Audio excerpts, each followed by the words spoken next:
নতুন করে বলার কিছু নাই। জামায়াতে ইসলাম কি এবং কেন সেটা 1971 সালেই বাংলাদেশের মানুষ দেখেছে। যে 1971 সালের পাক হানাদারদের তাদের যারা দোসর ছিল এই জামায়াতে ইসলাম, তারা বাংলাদেশের যেই নারীদেরকে তুলে দিয়েছিল ওই হানাদারদের কাছে। আমরা দেখেছি তাদেরকে। এমন একটা জামায়াতে ইসলামী যাকে বাংলাদেশের মানুষ মনে করে কি, বাংলাদেশের মানুষ মনে করে একটা মুনাফেক রাজনৈতিক দল।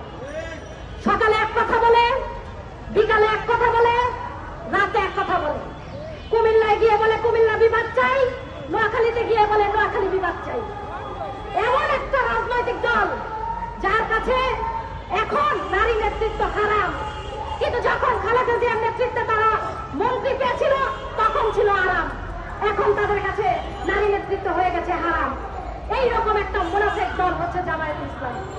তারা বলে, তারা কি বলে যে তাদের এক সেন্টার হ্যাক হয়েছে, অথচ একই কথা জামায়াতে আমির আল জাজিরায় গিয়ে যখন বলে তখন কিন্তু বুঝা যায় এই সব হ্যাক, এগুলো সব নাটক।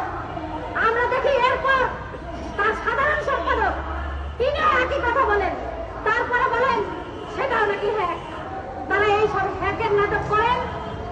আর আমরা দেখি একের পর এক তাদের যে বক্তব্য, আমরা গত 13 বছর ধরে দেখছি সামাজিক মাধ্যমে এই যে আলবটর বাহিনী, তাদের যে বক্তব্য, নারীদেরকে নিয়ে তাদের যে বিদ্বেষ, নারীদের যে কোনো কর্মজীবী নারীদের প্রোফাইলের নিচে তাদের যে বিদ্বেষ, সেটা প্রমাণ করে জামায়াতে ইসলামী কি, কেন এবং ওই এক স্যান্ডেল যে কথিত হ্যাক নাটক, এগুলো যে সম্পূর্ণভাবেই নাটক, এটা পরিষ্কার।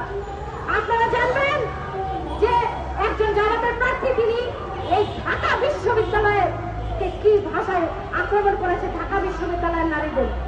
কারণ তারা হয়তো ভুলে যেতে পারে এই বাংলাদেশ মুক্তিযুদ্ধের মধ্য দিয়ে অর্জিত বাংলাদেশ, লাখ লাখ শহীদের রক্তে রঞ্জিত এই বাংলাদেশ। এই বাংলাদেশের সংবিধান বাংলাদেশের নারী পুরুষ সবাইকে সমান মর্যাদা দেয়।